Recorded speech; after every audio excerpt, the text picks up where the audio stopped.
प्रश्न 2, निम्न गुणनखंडन में अज्ञात संख्याओं को लिखें। प्रश्न दूसरा का पहला, तो इस तरह से यहाँ पे अभाज्य गुणनखंड का जो वृक्ष है इस तरह से बना हुआ है।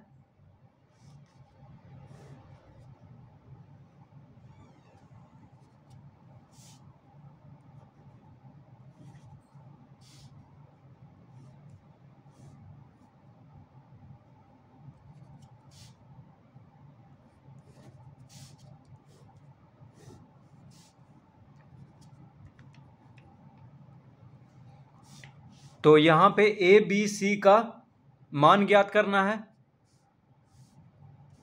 तो देखिए 17 और 2 को जब गुना करेंगे तो 17 दूना 34, तो सी बराबर क्या हो जाएगा 34। ठीक है, फिर 34 आ गया तो 34 को 2 से गुना करेंगे तो 68 हो जाएगा बी बराबर, और 68 को 2 से गुना करेंगे तो ए बराबर हो जाएगा 136। तो यहाँ से शुरू करेंगे। देखिए सी का गुणनखंड दिया हुआ है 2 और 17, यानी 2 और 17 को गुना करेंगे तो इसका उत्तर हो जाएगा सी बराबर 2 गुना 17। सी बराबर कितना होगा 2 और 17 को गुना कर देंगे यानी 34। फिर बी बराबर होगा, देखिए बी बराबर, तो सी बराबर तो हो गया 2 गुना 17 और बी बराबर होगा 2 गुना सी।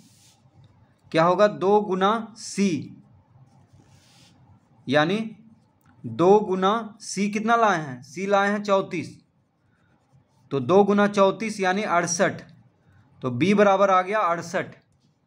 उसी तरह ए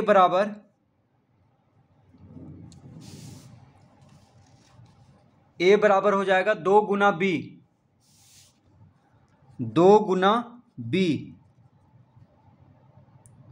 तो 2 गुना बी कितना है 68, तो 68 दूना 136, तो ए बराबर हो जाएगा 136, बी बराबर 68, सी बराबर 34।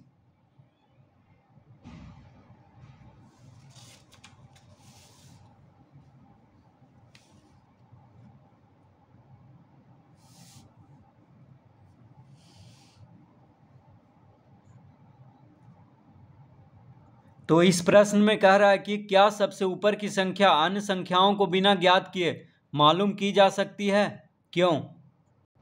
तो कह रहा है क्या सबसे ऊपर की संख्या, देखिए ए को हम मालूम कर सकते हैं बिना बी और सी को ज्ञात किए हुए, क्योंकि यहाँ पे अभाज्य गुणनखंड दिया हुआ है। तो 2 गुना 2 गुना 2 गुना 17 कर देंगे तो ए मालूम हो जाएगा। देखिए 2 दूना 4, 4 दूना 8 और 17 गुना 8 136। ठीक है, तो कह रहा है कि क्या सबसे ऊपर की संख्या, सबसे ऊपर कौन है ए है, तो क्या सबसे ऊपर की संख्या अन्य संख्याओं को बिना ज्ञात किए मालूम की जा सकती है, तो इसका उत्तर होगा हाँ।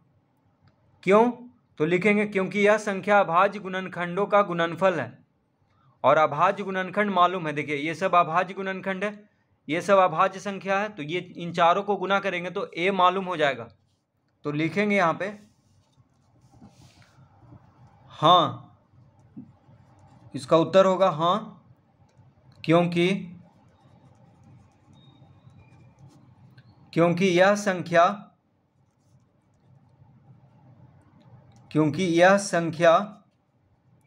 अभाज्य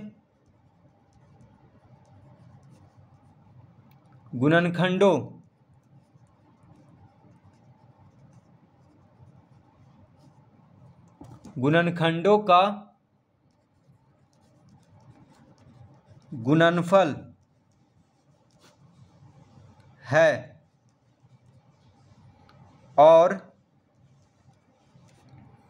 अभाज्य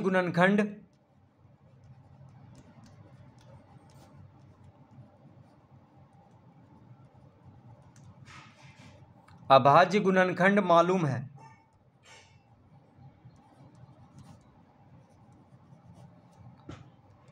तो इस तरह लिख देंगे।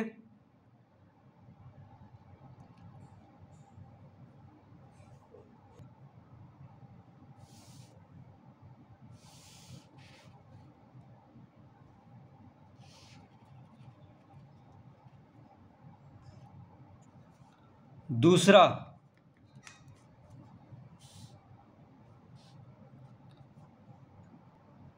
निम्न गुणनखंड में अज्ञात संख्याओं को लिखें। इसमें भी अज्ञात संख्याओं को लिखना है, तो इसका चित्र इस तरह से बना लेंगे। 3 खाली स्थान है यहाँ पे,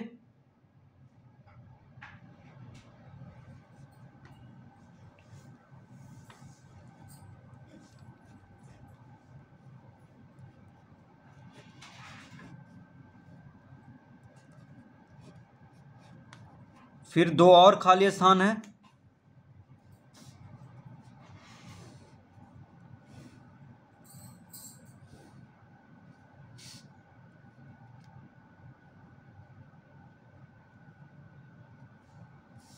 और यहाँ पे 8 है, यहाँ पे गुना है,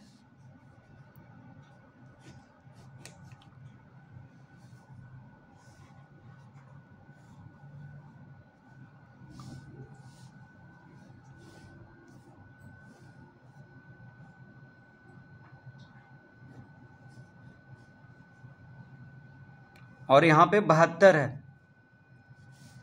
इस तरह से देखिए बना हुआ है। तो 72 में से 2 निकला है, 2 शाखा निकला है, तो 8 9 72 होता है। तो यहाँ पे 9 भरेंगे, 8 9 72। 72 के ऊपर 2 शाखा है, तो 8 9 72 होता है। तो यहाँ पे 9 लिख देंगे, 8 गुना 9। और 9 के ऊपर देखिए 2 शाखा निकला है, तो 3 गुना 3 9 होता है, 3 तिहाई 9। 8 में देखिए 3 शाखा है, तो 2 दूना 4, 4 दूना 8। तो यहाँ पे 2 2 2 भरेंगे। तो इस तरह से खाली स्थान को भर देंगे।